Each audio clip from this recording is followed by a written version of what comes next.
బొత్స సత్యనారాయణ గారి ఎన్నిక శాసనమండలి సభ్యుడిగా రాష్ట్రానికి ఒక సందేశం ఇచ్చింది. రెండు రకాల సందేశం. ఒకటి, వైఎస్ఆర్ పార్టీ శ్రేణులు, మా పార్టీ నాయకులు, ఎంపీటీసీలు, జడ్పీటీసీలు, అలాగే ఇంకా నాయకులందరూ కూడా సంఘీభావంతో ఉన్నాం, మేమందరం కలిసి పోరాడతాం అనేటువంటి ఒక మంచి సందేశం ఇచ్చింది. రెండోది రాష్ట్రంలో ఈ రోజున రాష్ట్రంలో ప్రజలు మేము తప్పు చేశాం,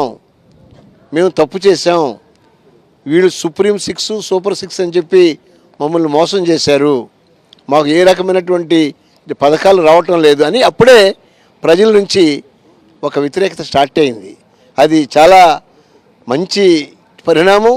దానితో రాష్ట్రంలో ఉన్న ప్రజలందరూ కూడా వైఎస్ఆర్ పార్టీని మళ్ళీ ముందుకు తీసుకెళ్ళడానికి సిద్ధంగా ఉన్నారు.